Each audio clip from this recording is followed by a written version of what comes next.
This is Metamela with the Holographic Heartscape, and today I'm going to be talking about a very important topic that a lot of you have been asking about, which is how to follow your guidance, also known as learning how to recognize and follow your resonance. And also tied in with this, I'm going to be talking about source aspects and how to hone into learning more about who you are in your I am presence and your divine soul presence in this human body, in this incarnation. So I'm going to start by talking about what it means to follow your guidance. Now, in our human existence, we have actually chosen an incarnation that offers a form of separation from Source. And with that idea of separation in an individual perspective, or which is created by the ego, our idea of self that is separate from everything else, that is a beneficial perspective. So first of all, it's important that we understand that our worth as a human being, just as who we are in this lifetime, is extremely valuable. So part of what I feel empathically from people a lot of times when they want to know what their source aspects are, or when they are wanting to connect with their guidance, they want to know that they are someone special. So whether or not you have a guide that is looked at by all and revered as special, or a source aspect that is looked at and revered as special, you are special. So I cannot say that enough. Learning about your source aspect and your guidance, if it is an aspect of you trying to feel more special than you already feel about yourself, you're going to run into a lot of obstacles with that process, because your desire to feel more special is actually going to stand in the way of you understanding your truth and stepping into your true power. So first of all, we are all born with something called a spiritual aptitude. This is not something that a lot of teachers talk about, because they don't want you to think that they don't want you to misunderstand this message as people having a varying level of specialness, because that's not actually what spiritual aptitude is a reflection of. Every single existence in this universe, whether it be a rock, a tree, a plant, a human, an animal, is equally special. I cannot say that enough. And this is something that many teachers also agree with. But we are all born with a different degree of spiritual aptitude. Now, what this means is it really just designates where we're at in our spiritual journey of consciousness evolution. So why is it that some people are born more apt towards spiritual development? Now, spiritual development does not have to necessarily come in the form of someone who's prone to the spiritual quote-unquote lifestyle. It can also be someone who is dedicated to the cause of science or art, or some other pursuit for humanity. So our spiritual aptitude is a reflection of where we're at in our own personal soul's development. And this is going to really be what directs our path in this lifetime. And so your spiritual guidance can be viewed as many things. For some of us, it can be our ancestors.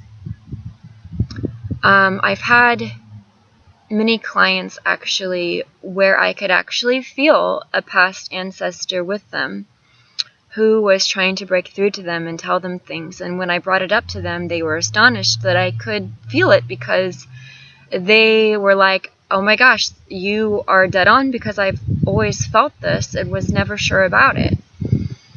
And other times, guidance goes straight to the higher self. For some people, they feel more empowered by having the straight higher self connection. What I mean by higher self is the part of us that is closest to source as it individuates into a soul trajectory.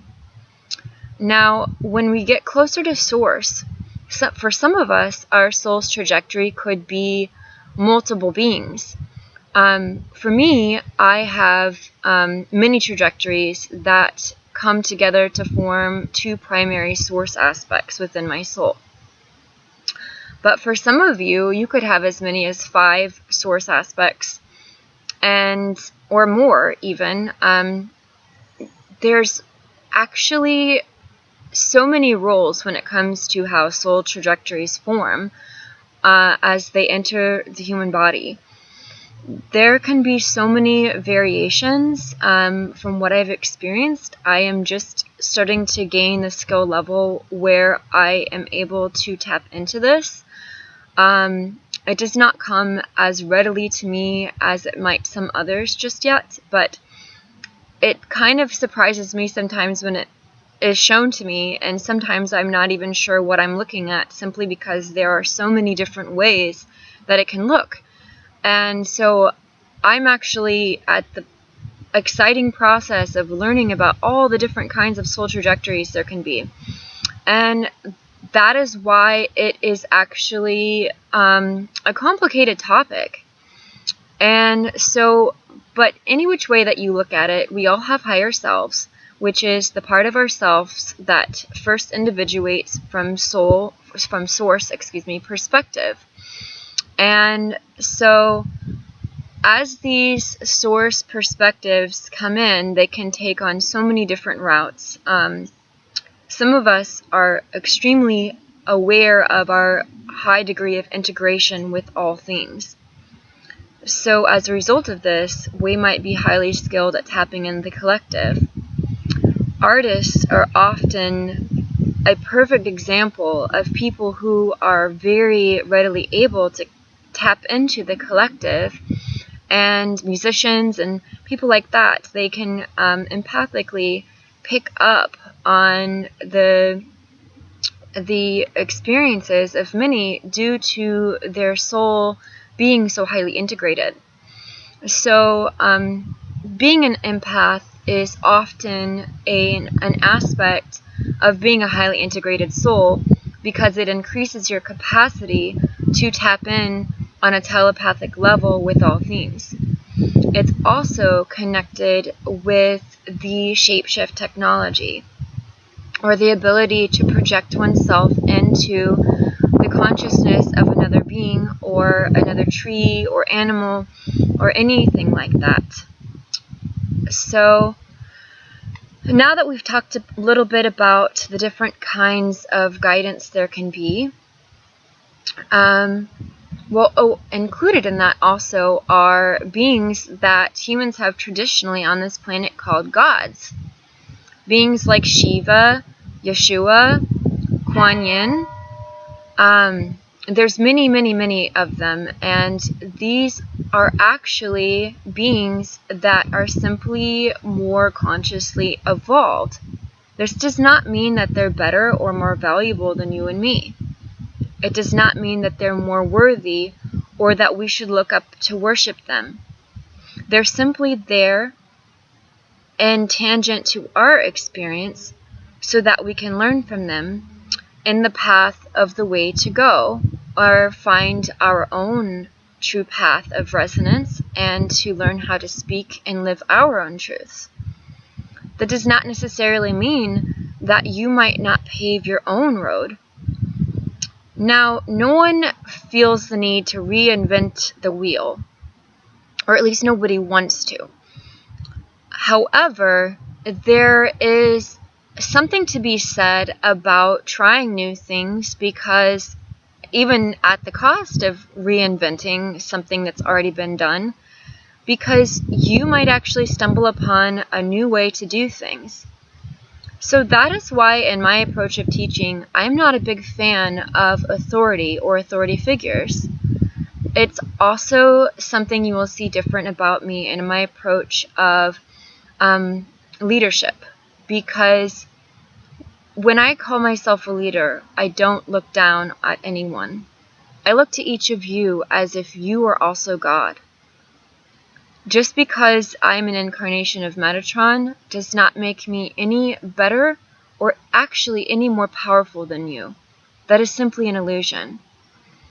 So this is something that is accessible to every single human being in this planet who makes the choice to dedicate themselves to their own spiritual path, to open themselves into the heart and dedicate themselves to learning.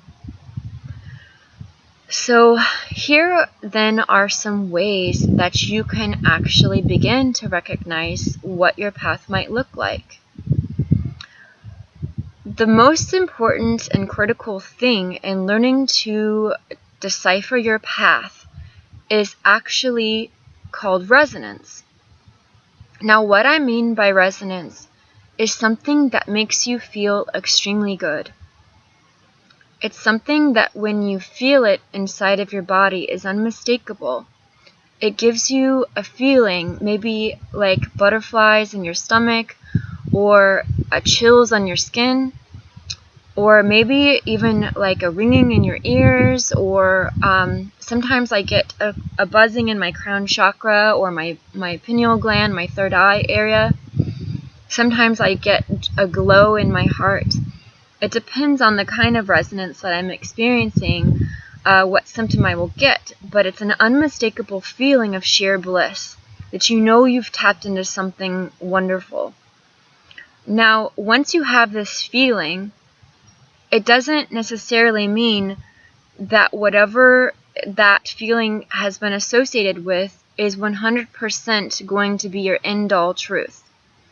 What it means is that you are on your path, that whatever sign you have received at that moment, that I call synchronicities, it means that it's trying to tell you something. Now, an example of this was when I asked my guidance to let me know if I was a reincarnation in my soul trajectory of a goddess named Inanna. I was awaiting confirmation of this because I had been told by someone that she recognized me either as Hathor or Inanna. And so when I'm first feeling like I might have received some information that could be true, what I do first is I initially test how I feel inside my body. Does it feel like a yes? And then I ask a series of questions. You might also want to begin learning how to use a pendulum to help you learn how to understand how resonance works in the body. Now, something to be aware of: if you have a belief in your subconscious that being a Nana would make me more worthy or more happy to know that, if I'm believing that already, then it becomes attached or linked with this belief. And so it's probably going to give me an automatic yes. So what I want to do instead is to say, I know that whether or not I'm a Nana, I am just as worthy. I am just as blissful, because I know that whoever I am will make me just as happy, if not more happy, than if I'm a Nana. So if you're already feeling that safety zone in your body, a frequency that whether or not you're a Nana, you feel safe to feel happy and unconditionally blissful, regardless of what the truth is concerning your question. That will help you yield better results. So what we call this as dowsers, people who use tools like pendulums and dowsing rods in order to determine the answer to a question, we call that finding your alpha state. It is a place where you can go in order to not be a distraction to the process of connecting with your guidance or your higher self in order to ask a question. So I'm going to do another webcast on how to use tools, so you can look forward to that. But back to the Anana synchronicity. I went after that. I was in the grocery store. I was in the checkout line, getting ready to check out, and suddenly I looked down and I saw a heart, a metal heart ornament that said, "A Nana is a very special type of angel." And the way Anana was spelled was Anana, like almost looked like a single word. And right then and there, even though it was spelled differently, I got such a high resonance for Anana. And again, I had made sure to put myself in a neutral, grounded state of knowing that whether or not I was Anana, my bliss did not depend on that. So that was how I knew that my guides were trying to confirm to me that I was indeed a Nana. If you are wanting to be a Nana or any other source perspective in your soul trajectory, if you're saying, I want to be a Nana in your subconscious, then you actually might end up producing these types of synchronicities out of your sheer desire to be that thing. So that is something I want to clarify to you as to how to know and confirm with via root of synchronicities a question that you were asking. So learning how to stay grounded in that state of alpha neutrality is very important. So learning how to know your self-worth, while it can be enhanced by knowing who you are from your soul trajectory perspective, is not dependent on it. You actually do not need to know who you are from source perspective or soul trajectory in your what's called the Akashic record, which is the etheric record of all of your lifetimes. You do not need to know this in order to know your worth or even to step into your power as a human being. Knowing your worth and stepping into the heart space, living your life from the heart space, are the two most important things in stepping into your power as a human being. Knowing who you are can be a really fun perk. So, the other ways that I want to talk about connecting with your guidance have to do with frequency and learning how to trust through the heart. Now, right now, after the September 23rd through 28th period, when all these people I was aware of were expecting really dramatic things to happen with the ascension type stuff, and when nothing dramatic happened, everybody got really disappointed.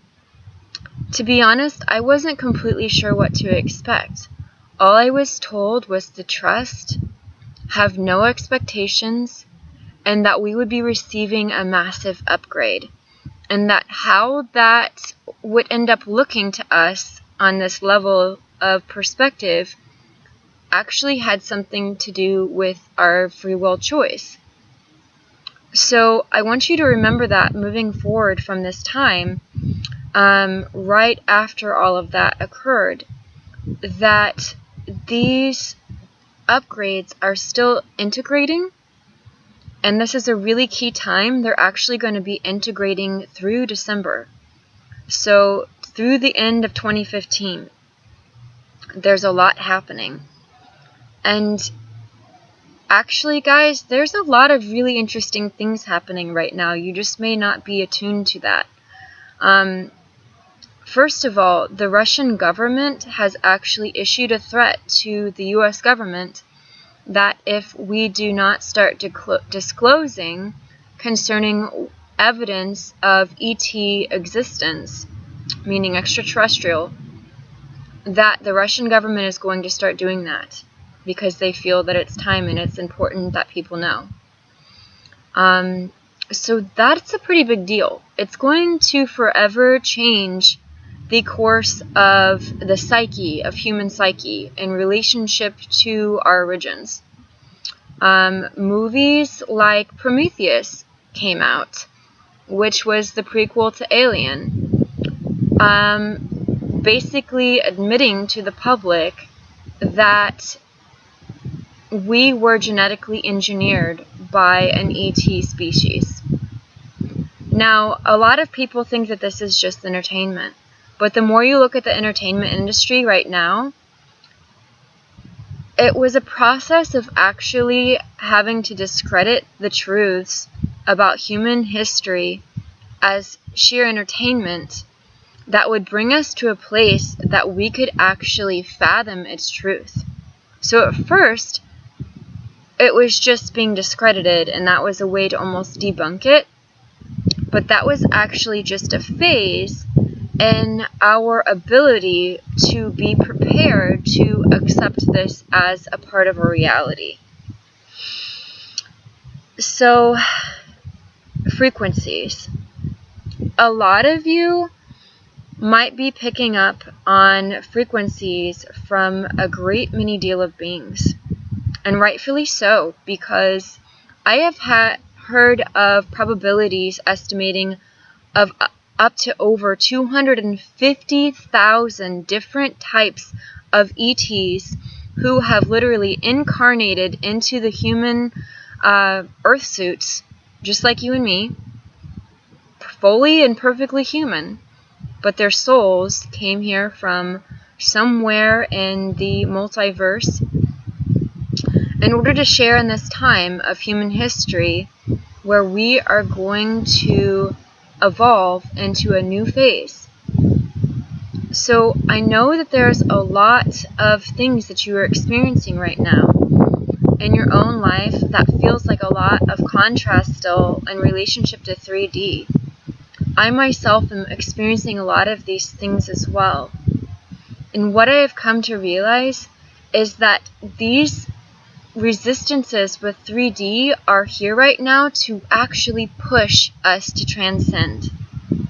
To really push us to transcend into fourth dimensional perspective so that we can greet our relationship from a third dimensional perspective in a whole new way, from unity perspective, living from the heart. So what I mean by this is that when things seemingly go wrong in your life, I, for example, am a month behind on my rent and have a mold condition in my basement right now that I'm very diligently trying to take care of. There are many things going on in my life that I could go on and on about, but I don't wish to focus on them. I just wish to be authentic. But what my guides keep telling me is that they are allowing these things to occur from a place of sheer love for me, because they want me to understand what it means to transcend 3D in order to come back into 3D perspective and to truly enjoy it from any standpoint. Because I know that a lot of you out there are actually in highly difficult 3D situations. So therefore, I wanted to understand this struggle from a first-hand perspective. so that I could actually, from a first-hand perspective, tell you what it means to break through. So I want to get to now how frequencies are a very, very important part of this process of breaking through. As many of us know, our emotions are frequencies. And if we deny an emotion coming up we don't wish to face, it will keep coming up and keep coming up until we surrender to the emotional alchemical process in order to deal with that emotion. So, I don't want you to deny any emotion coming up. I want you to unconditionally embrace yourself with so much love, actually.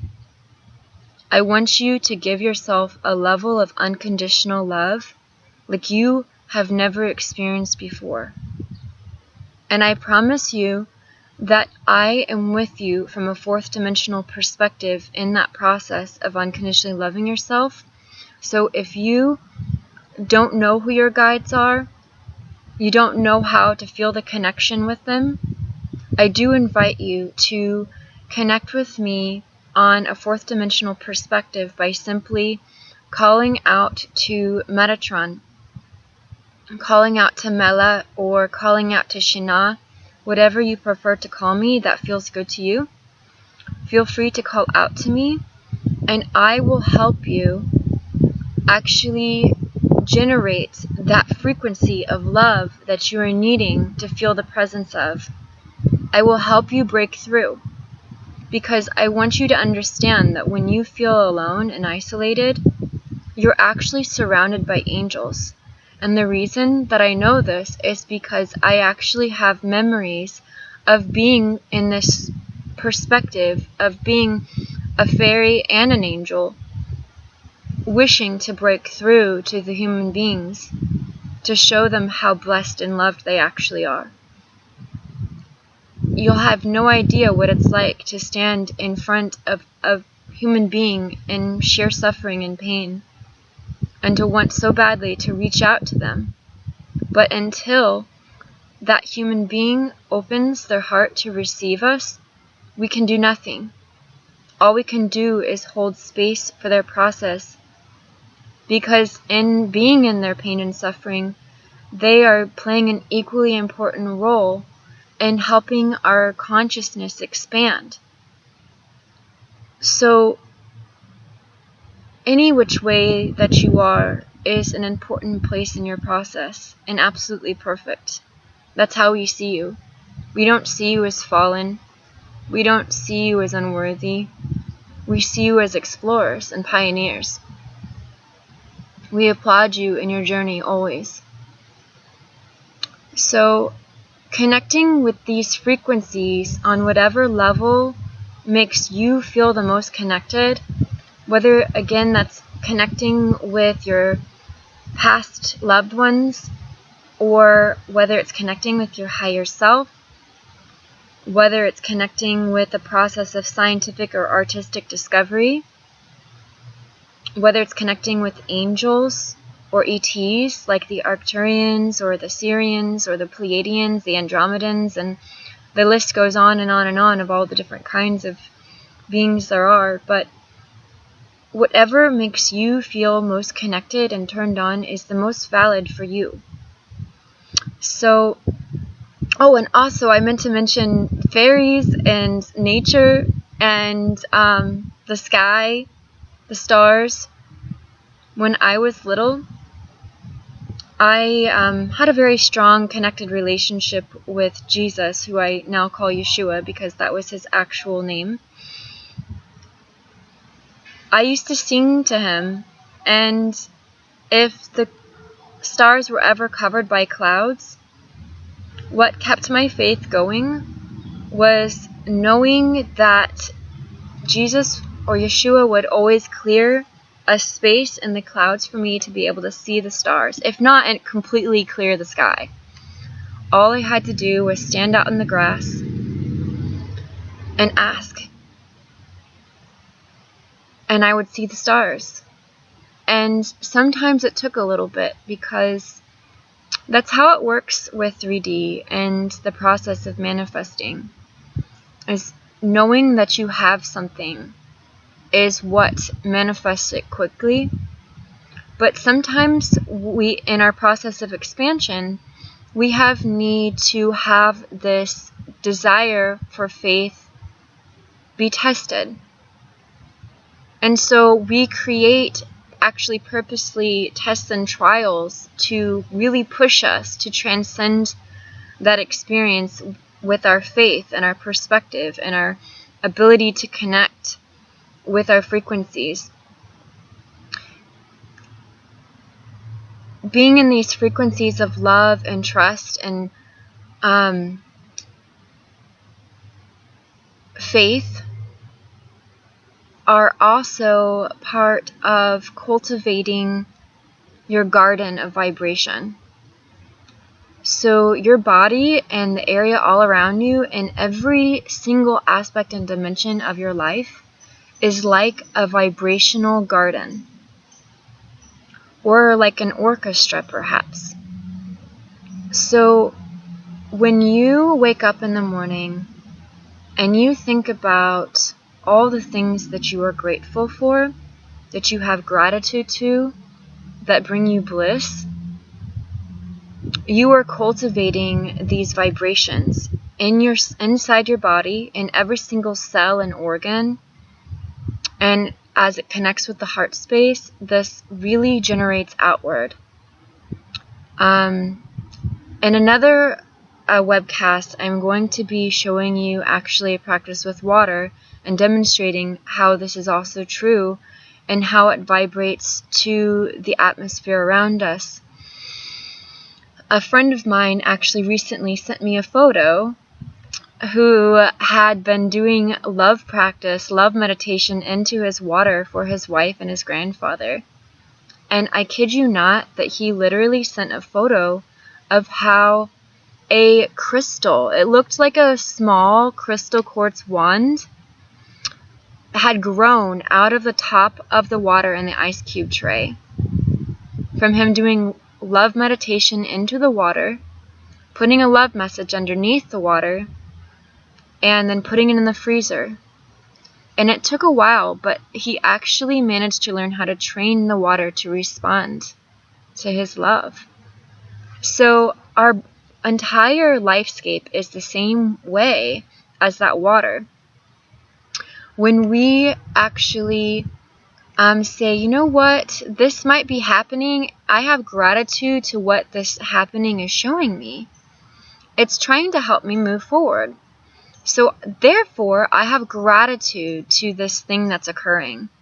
Even if it might feel uncomfortable to me at this time, I know that this uncomfort is part of my bliss too. My bliss is not conditional on this.